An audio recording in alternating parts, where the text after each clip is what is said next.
Hi, welcome to Demystifying the Fellows Process webinar. My name is Julie Pastor, and I became a fellow after being nominated by the Virginia chapter in 2014.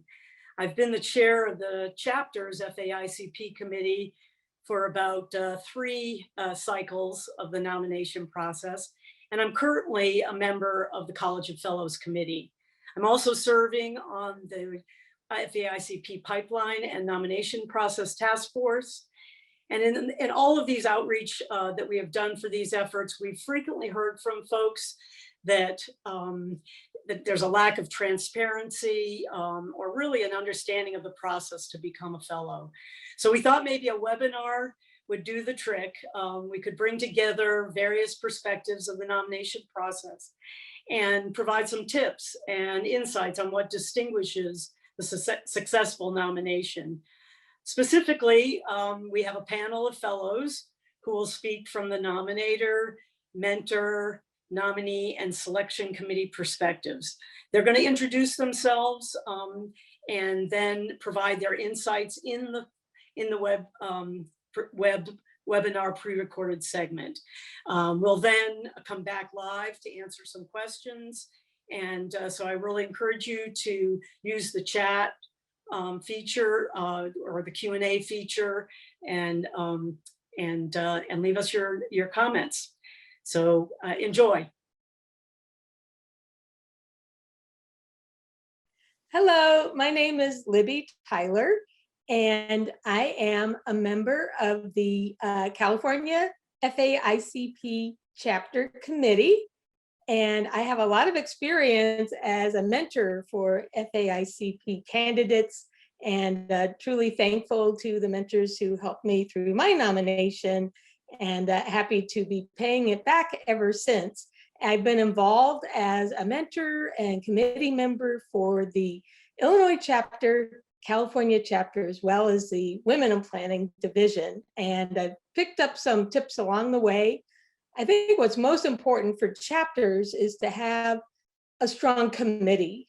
It's not the type of endeavor that you want to do with just a few people or some officers. So create a committee, and most importantly, think through the schedule and back it up, because those nominations take several months to prepare. So it's most important to have a strong committee and to be very cognizant of the schedule. For your committee, for your chapters, having FAICP members is very important, folks who've been through the process and can really help to advise folks in your chapter who may be eligible for FAICP. Also, you should seek to do very equitable early outreach to your entire chapter. You likely have many members who may be eligible, have 15 years or 14 years in AICP, maybe coming up on eligibility. And it's important to outreach to everyone to let them know we have a committee and we're beginning this process. What we did in California is we actually set up an online quickie application process, just saying, are you interested? What are 5 accomplishments? And that created a baseline for the committee to begin a screening process that was systematic. It's really important for FAICP to not just be like a club of one member, know somebody else, so then they work with them. Let's outreach. And really what we need to do for FAICP is begin in a big way to diversify the pool, to make it more equitable, to make it more inclusive. That's an important charge for FAICP. And this was something that the California chapter has been working very hard at. And once you have a list of potential nominees, it's important to outreach individually and talk through with all of those candidates, and then with your committee to see, do we think these will be successful candidates? Are they ready? Do they have the materials? Do they have the time to put the nomination package together? And from that, you may have a much shorter list of potential nominees. And that's very important to assign people to help the nominees. So of your committee members, you may outreach further to ask for additional mentors and then have 2 or 3 people helping each nominee and set up a structure so that you can track all of the different materials. So right now we're working on reviewing the letters of recommendation for our nominees, and we're looking at draft materials of a resume and short statements. And this way we can be sure that we compile the package well in advance of the due date. This is not a scramble you want to do in the last month.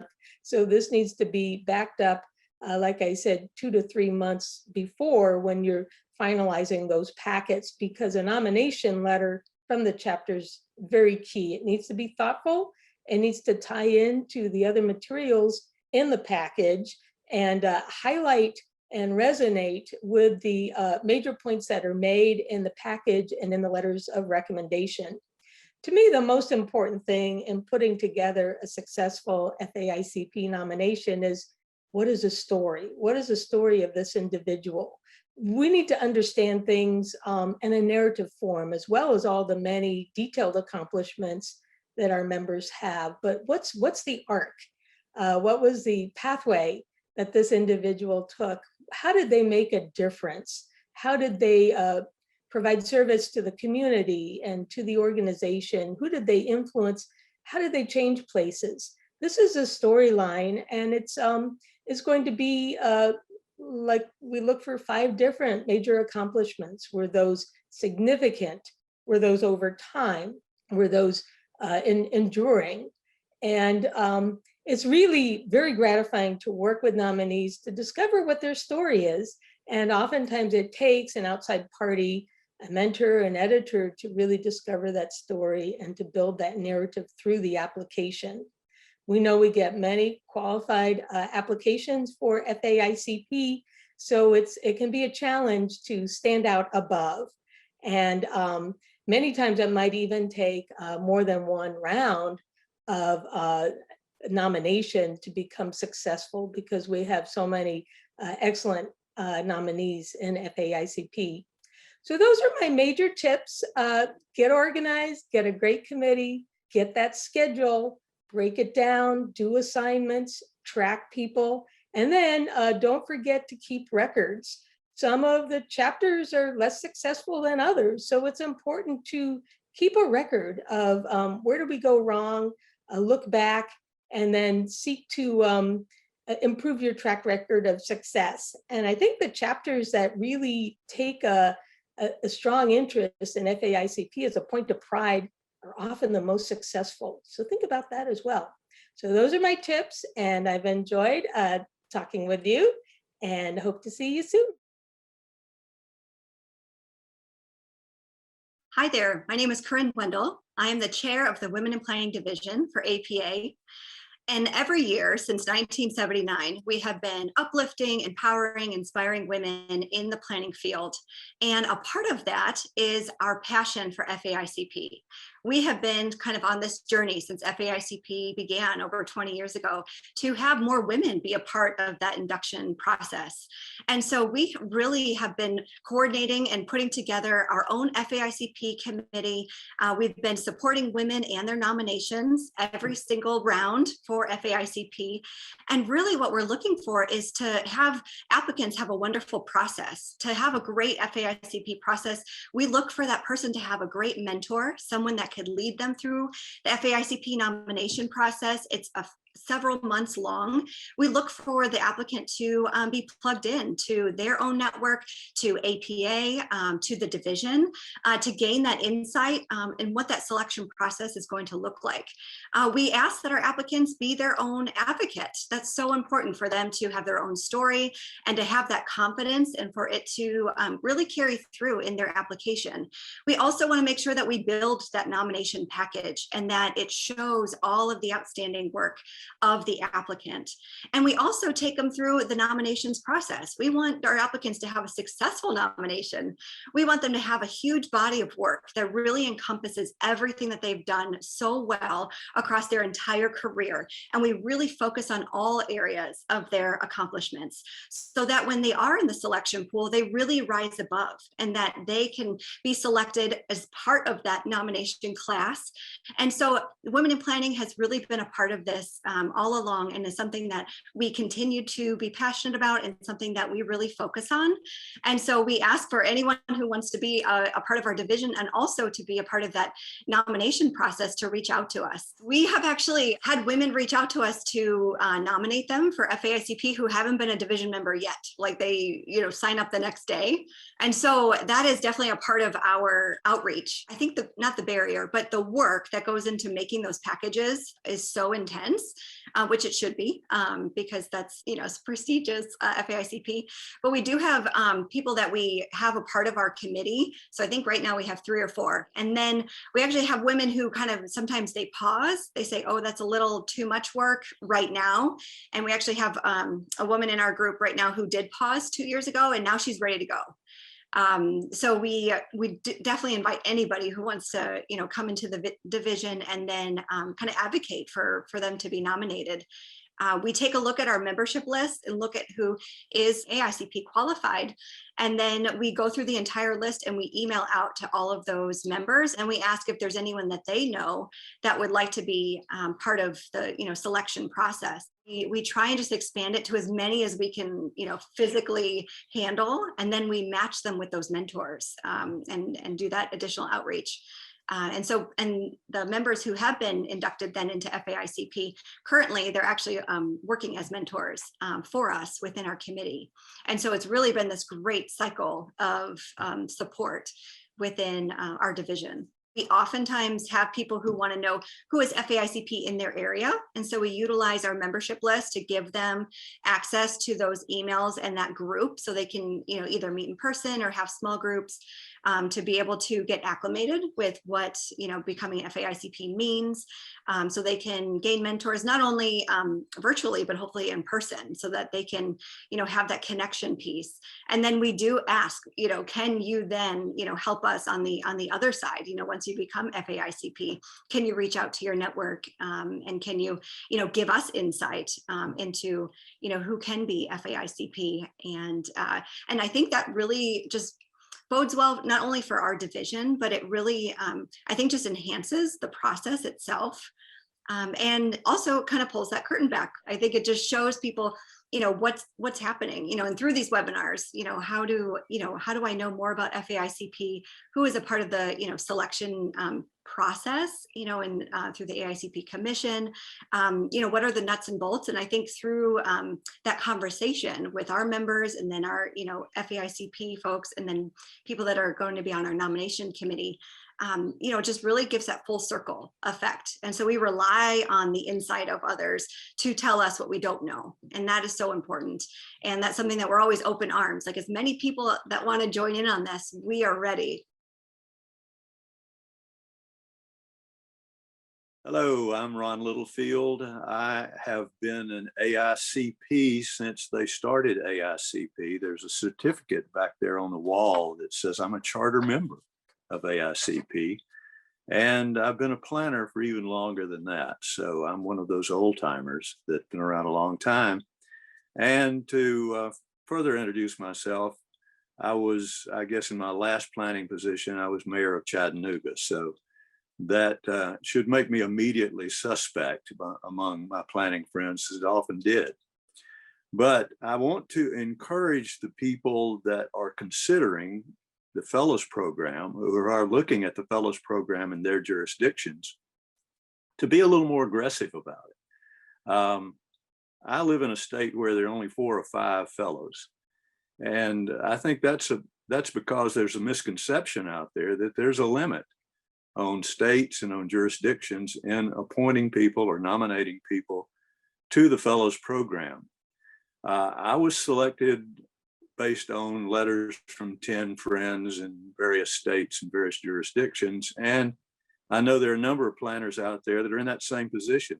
Their career has been scattered over a number of planning organizations, perhaps. It's a good idea to think of those individuals who worked with you on a specific program or project that was unique, something where they can point to a success that was not only your success, but it was their success as well. I'm sure planners who have been in the business for a while or in the discipline for a while have people that have been engaged with them in unique projects. And I would encourage the selection of those people, and it might be more than 10, but 10 is pretty much the limit. So I've had situations where, people went over the top and got letters from people all over. But I would look for a diversity of people. And in my nomination, I went from elected officials at the state level, many of whom I knew. I had a unique situation, to people who were part of the groundswell of something in a neighborhood. And they could cite or point to something specific that they thought was unique about my career. And I'm sure planners who are candidates for the Fellows Program have similar contacts. I think there's another misconception out there that the candidates just rise from some kind of popular uprising. And there are good candidates who are reluctant to put themselves forward. Candidates should put themselves forward, and they should be willing to be part of the process of putting the nomination package together. It's a joint process, and it's a difficult process. It's a lot like doing your taxes 10 times if you really want to consider how testing and trying it can be. But it's good to have an unbiased group of people working with you. Don't just get buddies, don't just get friends, don't get relatives, but get people who really look at your career for what it might have achieved. And with that, let me say something that I have often said to people, that planning is a process, not a product.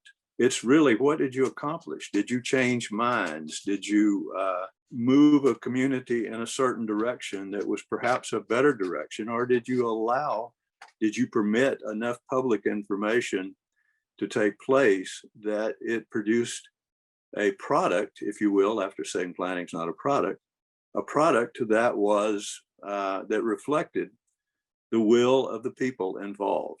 People tend to support that planning product that they help to create. So when planners are being considered for the Fellows Program, I think that they should consider whether or not they helped people come to the table and plan the community that they want to live in. And again, I would encourage everyone out there to be aggressive and ambitious. Step up, offer yourself as a candidate, go grab a friend that you think would be a good candidate for the Fellows Program and encourage them to get into the mix, because it is a designation that should not go wanting for new bodies and new minds. Hello, I'm Linda Tatum. I was inducted into the AICP College of Fellows in 2018, and I'll be sharing my experience as a mentor for a candidate who was successfully inducted in the 2020 class of Fellows. I'll briefly summarize my top 5 tips for being an effective mentor and demystifying the Fellows process. Tip number 1, agree up front with a candidate on your role as a mentor. Collaborate with them to establish a mutual understanding of the areas where you can add value to their process. They may need help organizing their resume, identifying a theme for their application, or time management. It's important that you spend your time with them in areas where they most need your support and guidance. Tip number 2, work with the candidate to develop a game plan. This means preparing them for the time commitment and the sacrifices. And yes, there will be sacrifices that are necessary to get through the process. The game plan includes them assembling a team, preparing a project schedule, and of course, self-care. You need to schedule periodic check-ins with them to be sure that they are having ongoing progress throughout the process. Tip number 3, make the candidate comfortable with bragging about themselves and their accomplishments. And it's really important that they focus not on what they did, but on how the work that they did made a difference. A successful application is based on conveying how the candidate's work contributed in a meaningful way to changing lives, changing the community, or enhancing the practice of planning. Tip number 4, provide critical feedback on all of the application components. It is really important that the application components synchronize to tell the candidate's unique story. A mentor must be open and honest in their feedback. They should be giving the candidates guidance to carefully select strong and compelling letters of recommendation. This is really important because it is the letters of recommendation that are from colleagues, and it is best to have letters of recommendation from colleagues that know the work of the candidate and can speak from personal experience so that their letters can complement and exemplify the candidate's body of work. Tip number 5, provide utility support to the candidate. Be available as a coach, as a cheerleader, as a therapist, or whatever is necessary to support the candidate and get them through the process with a strong and competitive application. And remind them to thank all of those that were on their team and on their bench, regardless of the outcome of the process. Thank you. Hello, I'm Michelle Gilliam Jordan, and I'm a proud member of the 2020 AICP College of Fellows. I remember AICP National President and past APA National President Mitchell Silver saying during one of his many presentations that he started working on his FAICP nomination packet a year before it was due. That was great advice, but please don't be startled if you haven't already started on your packet. You've got time, plenty of time, in order to submit a packet that's exemplary, exceptional, and outstanding. One important piece of this process, really a critical piece, is having a mentor. If you aren't placed or paired with a mentor, my advice would be to seek out a professional mentor in your space that can guide you and give you honest reflection on your packet. I had regular conference calls with my mentor, and I made regular submissions to her for her review and input. My mentor had gone through this process and was already equipped to give me the tools I needed in order to finish strong. The first thing I did was connect with my FAICP mentor, and we developed a timeline that both of us committed to in order to reach our submission date. In my process, my nominating division provided my mentor. But again, if you aren't paired with one, that would be my first step once determining that you do meet the qualifications for FAICP membership. My mentor also helped me shed my professional modesty. As planners, we're taught not to brag or boast about our work. The work that we do is done in teams and by our staff and by elected officials. But during this process, you have to boast and brag about the incredible work you've done and the contributions you've made. Having a mentor or a cheerleader will help you remember those incredible contributions and help you put them on paper.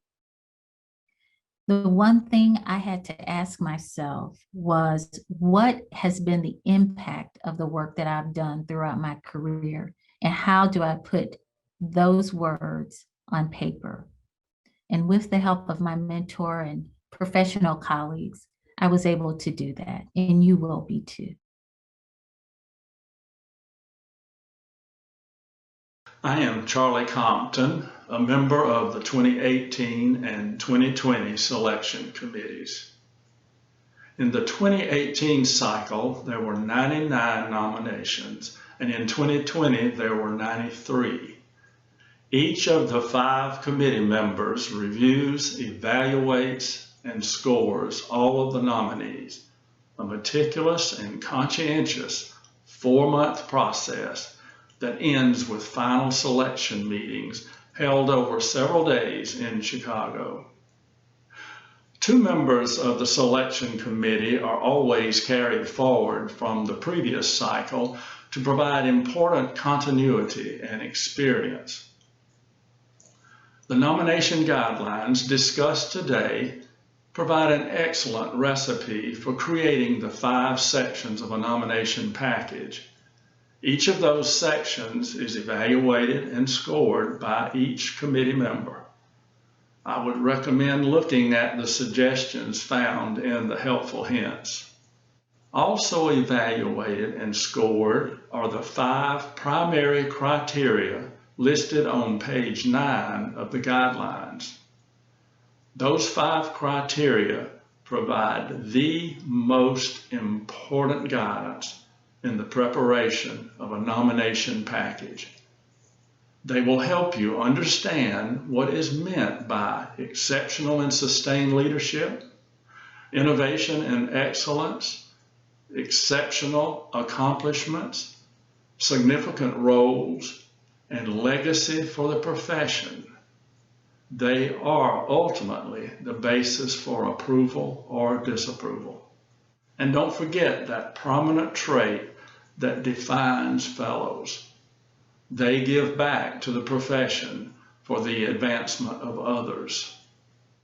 If we think of a planner's career as a story, it is certainly more interesting and understandable if it is well written.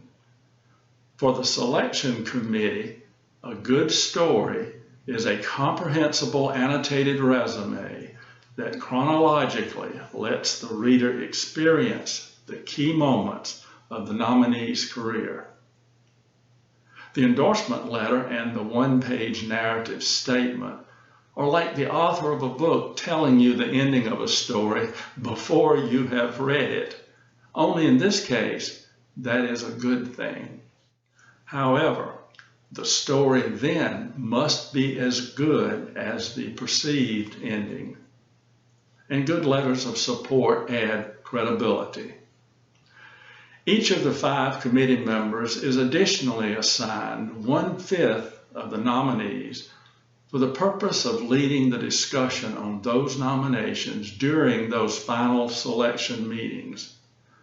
Such a detailed and lengthy process with 5 decision makers creates an appropriate set of checks and balances that ensures a desired level of quality in the final results.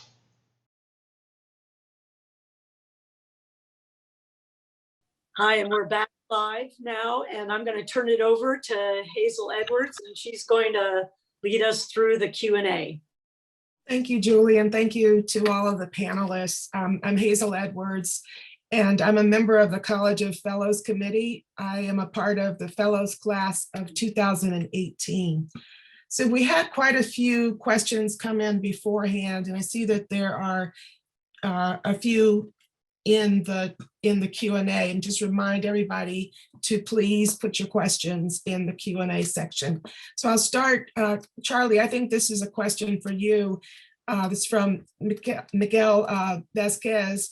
He says, he asks, what is the composition of the FAICP jury? How many are there? Only FAICP members in it? How diverse is the jury? No, it's certainly some of that was in the video, but certainly deserves repeating. Fellows are the ones on the committee, but they're appointed by the American Institute of Certified Planners from that membership of the college. And there certainly is the same diversity, at least in my experience of being on the last 2, that's representing the diversity of the actual college itself. Okay, thank you. So now from some of the, we got quite a few, so I'm just trying to find one that doesn't overlap. So there's a question about letters of support. And so the question is, who is best positioned to write a letter? Also, some clarification regarding the one-page statement, such as learning more about the distinction between specific accomplishments and thematic skills. Thematic skills would be helpful. And anybody want to take that? Otherwise, I'm going to ask maybe Linda, if you could respond. Thank you, Hazel. I will take the first part of that question first, which is the question regarding who is the best to write a letter of support. Ideally, your letters of support should come from someone that you have personally worked with, or someone who has experienced or benefited from the work that you do. So look for letters of support that provide a broad range of your experience. Again, those who have benefited from your work, maybe it's a nonprofit or a community group who you worked closely with to enact an ordinance or develop a plan. So you want letters from those individuals. You also want letters from elected officials, maybe again, who you have potentially worked with or in their community. I would say step back from, look at your entire body of work and look to make sure that you have a diversity of perspectives represented in your letters of recommendation.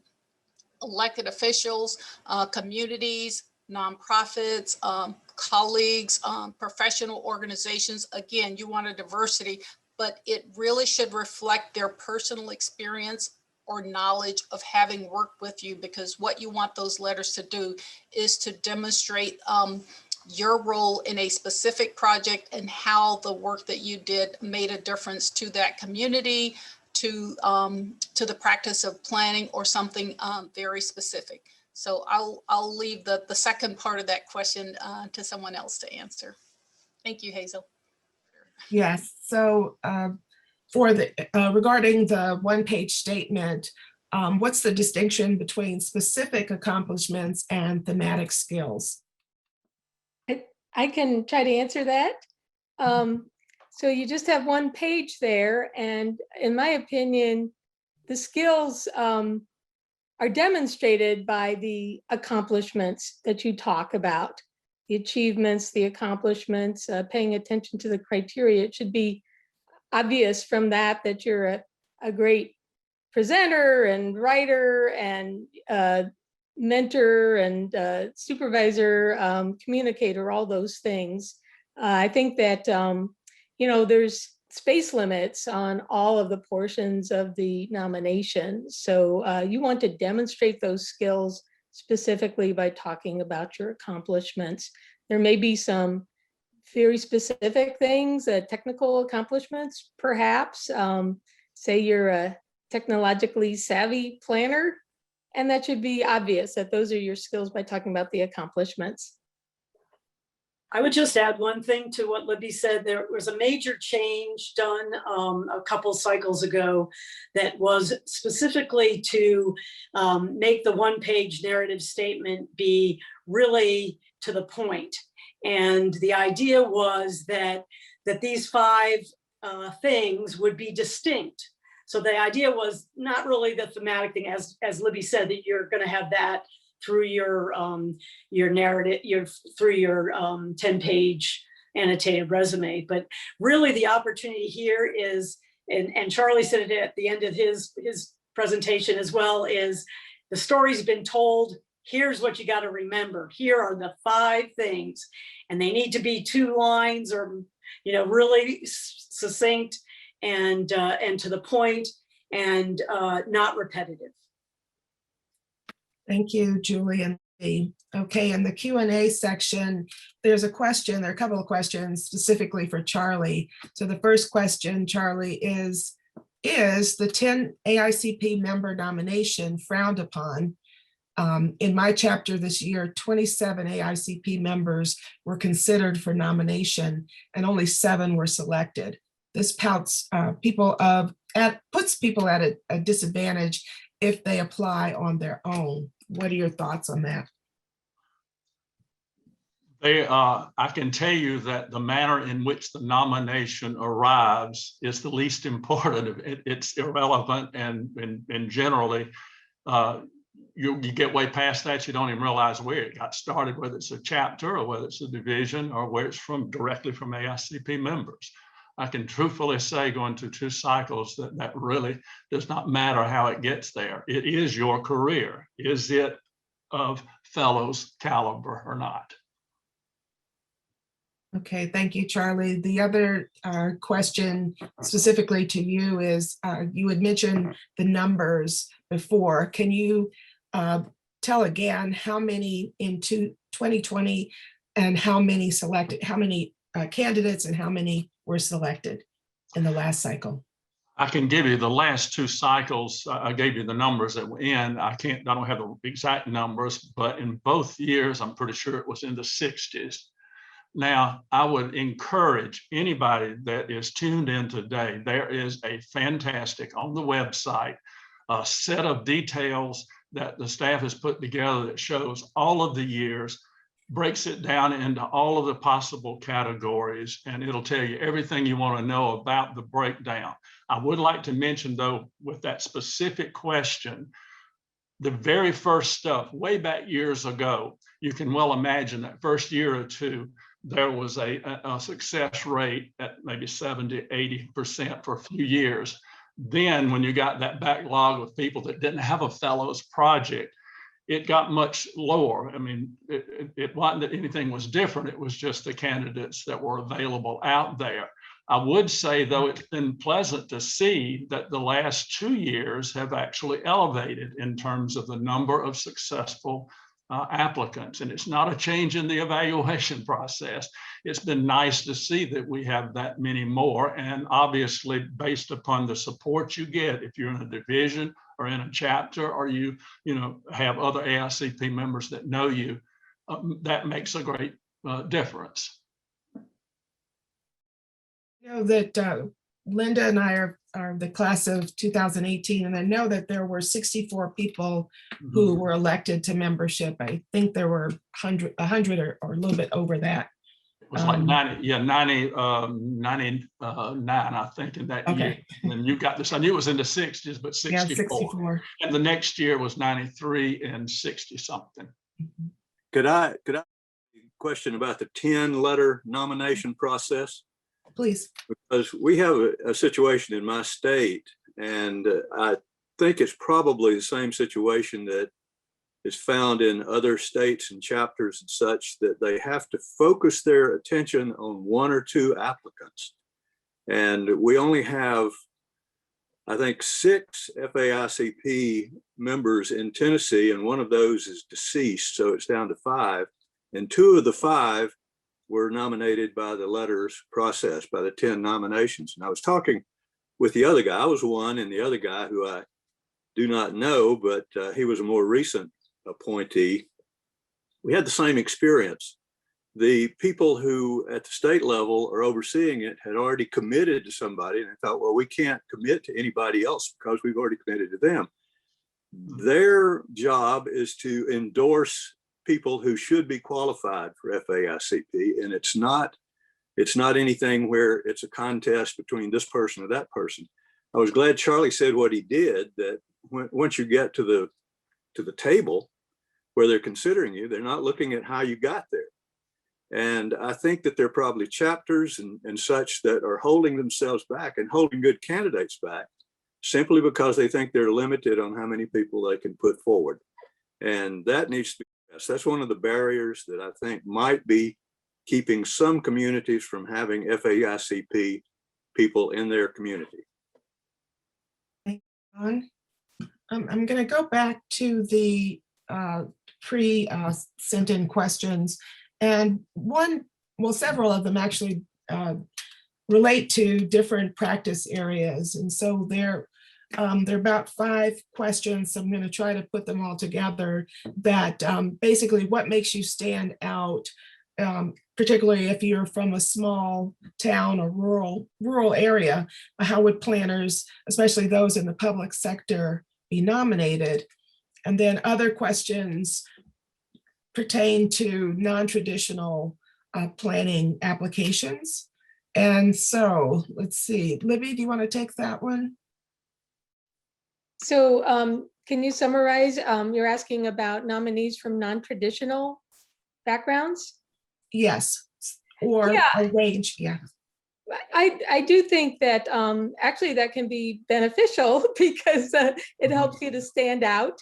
And I think that, again, tying into the criteria and coming up with 5 distinct accomplishments, of course, related to planning, but I actually think that can be beneficial because you might have a larger reach in the community And I think that in your application materials, you'll need to do some, and probably in your supporting letters, do a little bit of education on what the organizations are that you worked with, because the selection committee may not be familiar with that.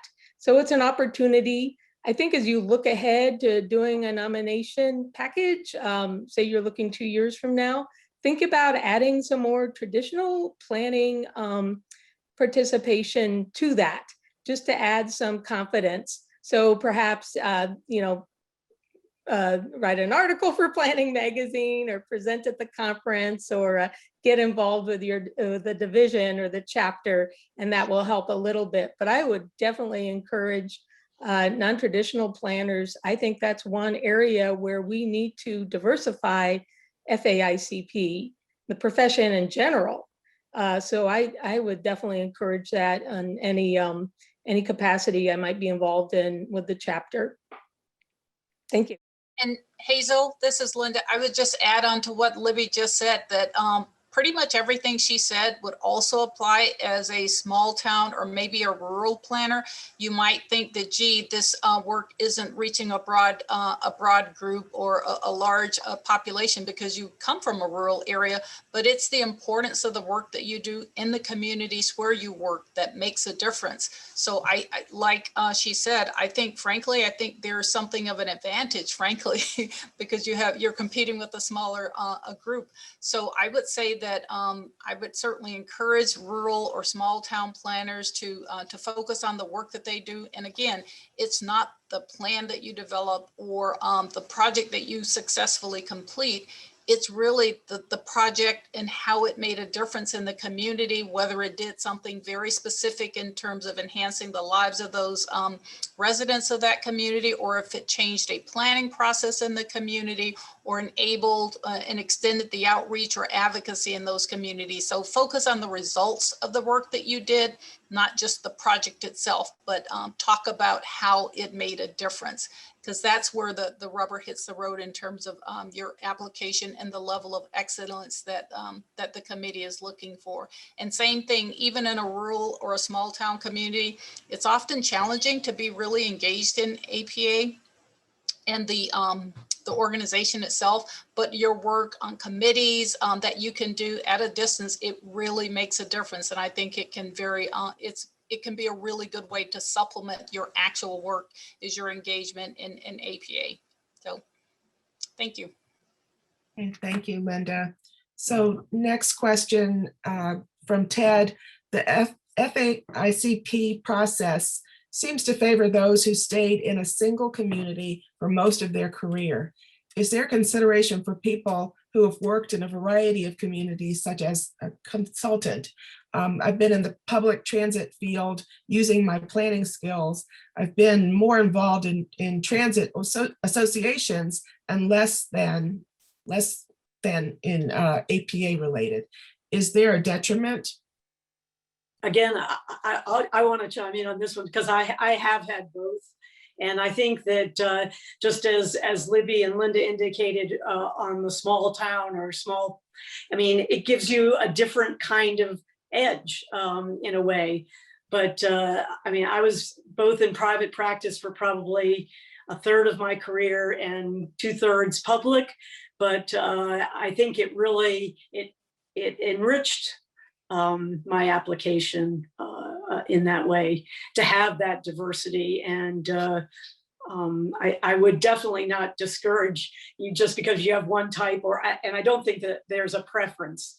Also, I have seen a lot more recently of private sector planners really making an effort to join the fellows, and seen a lot more applications from that.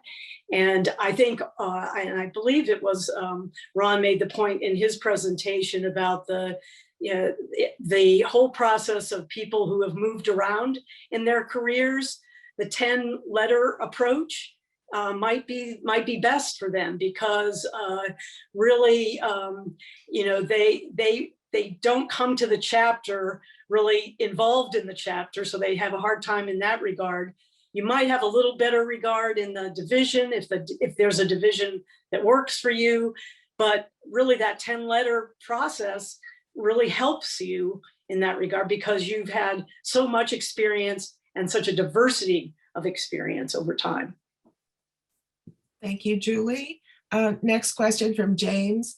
Any advice for someone who's 4 years away from becoming eligible to apply, such as starting to look for a mentor and looking at your career arc or story, and what to consider to do in the meantime to help to be considered?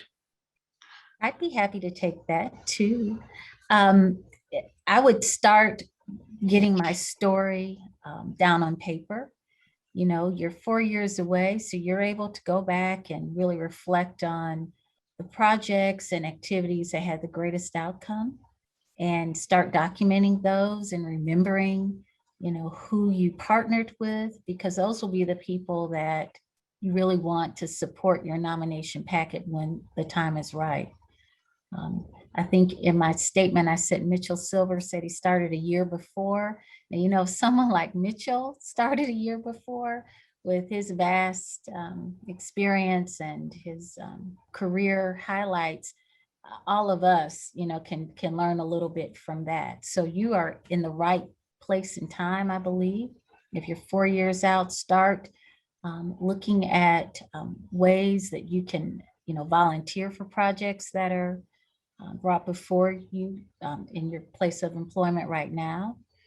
Volunteering on not only division work, but pro bono work for planners, and really strengthening your exceptional and outstanding contributions over this next 4 years.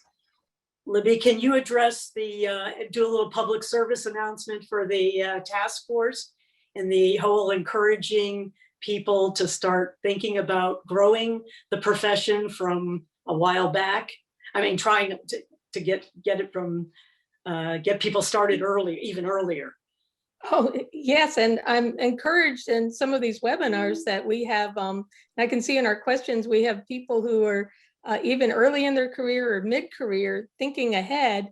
I think that's brilliant. And I think that's a change from prior years, but it gives you a chance to plan long-term. What are some of the significant things you might get involved in? Maybe you can do some teaching or mentoring or community involvement beyond your career that can be very impactful. It also gives you the time to think about service to APA. We've talked about the strength of divisions as one avenue towards FAICP. And I think one of the questions came from someone in transit, for example. We have a very strong transportation division. You can actually plan ahead and serve as an officer in some of these organizations. So I think that that's a very smart move. And even if you're not successful in the end with the FAICP, what a richer career you would have built from making it more than the quote 9 to 5 or, you know, plus planning commission meetings or whatever. So I'm very encouraged by that. And I think that's really going to help us diversify FAICP, because we know that planners coming through the schools have a very, very different makeup than we've seen traditionally. So I encourage that for sure. Thank you. Next question. This is from Michael Cardwell, since there's another one from another Michael.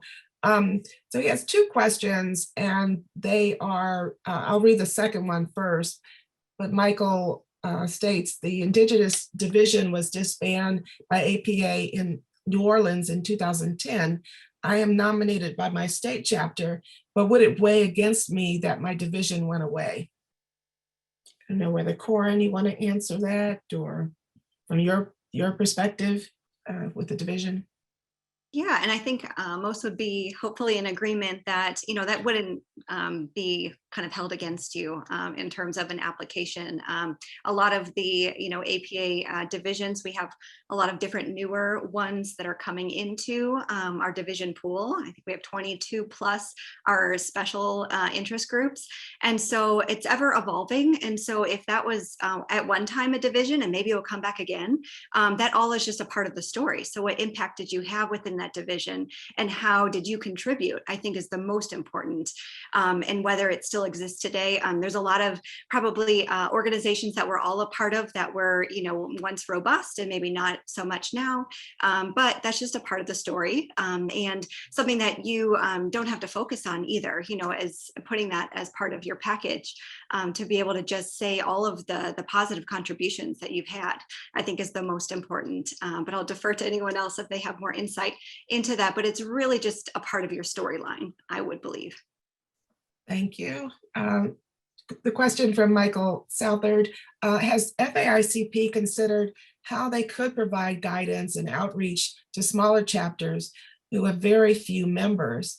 There are chapters with 1 to 3 members, which creates a considerable hardship when soliciting mentors. And so, Ron, I think if you could take that question. Well, your mentor doesn't have to be from within your chapter. You can get a mentor from across the state, across the city, in another state, or whatever.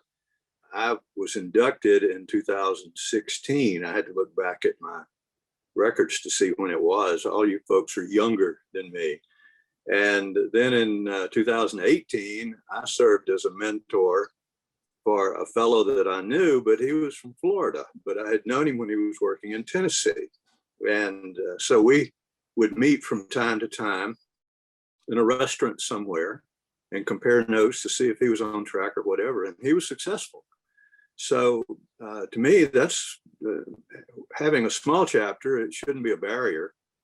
You know a lot of people. If you're in planning, you undoubtedly attend conferences or you attend functions at the state level or political events or so forth. And so you come in contact with planners from other jurisdictions. And I think that's a positive thing, to reach outside your small circle of influence and find someone who has a different perspective. And ideally, and I have to put in a word for us white-haired people, ideally someone who's been around a while and can embrace, well, I'm not pointing fingers, can embrace the messiness of the process. It is a messy process.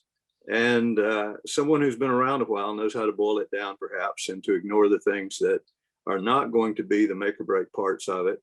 And I would not be stumbled at all by a small group of people in a single chapter or whatever group you're talking about. It gives you an opportunity to say, hey, we've got very few people here. I need you from some other community that I knew, perhaps in a different work life, to be my mentor. And you don't have to meet constantly. You just get together, compare the notes, go down the checklist and say, all right, let's focus on this where we're a little weak. And when we get ready to submit it all, we'll be ready. So that's my thinking on it. It's not a big deal. Ron, I would just add to the questioner that they shouldn't forget that divisions are also a resource for nominations. And that's a really important one, particularly if you're a few years out from your application, to consider finding a division that is of some interest to you, become a member of that division, because that provides another path and it can supplement and support potentially a nomination by your chapter. And even frankly, correct. Yeah. So either way, just always know that there are a number of different approaches. Thank you both. I think we're almost out of time. So there's some really great questions and hopefully we'll be able to respond to them in another format. Julie, do you want to? Sure. Yeah, I think the other thing, I'll just give my commercial one more time about the nomination guidelines that are on the website. It's planning.org/FAICP/nomination. A lot of the more generic questions, like eligibility, nominator, the roles of various groups, and all the time frame constraints and that kind of thing, all in there. Those nomination guidelines get updated for each year, and we're in a year now, so it's very current. So those nomination guidelines are really what I would hope everybody pays attention to. I really thank everybody for joining us. I think you've heard that we're really encouraging that AICP members start to think about and plan your road to FAICP and plan it early on. And hopefully some of the advice that we've provided today will serve you well in preparing your nomination. As Hazel indicated, we'll send out answers to questions that we didn't get a chance to answer. And in addition to that website I gave you, there's also an email, fellows@planning.org, that you can send a question to if you think of something after the session and want to ask another question. So again, thanks everybody. Thanks to the panelists. It was a really great session. Really enjoyed seeing you all, and take care.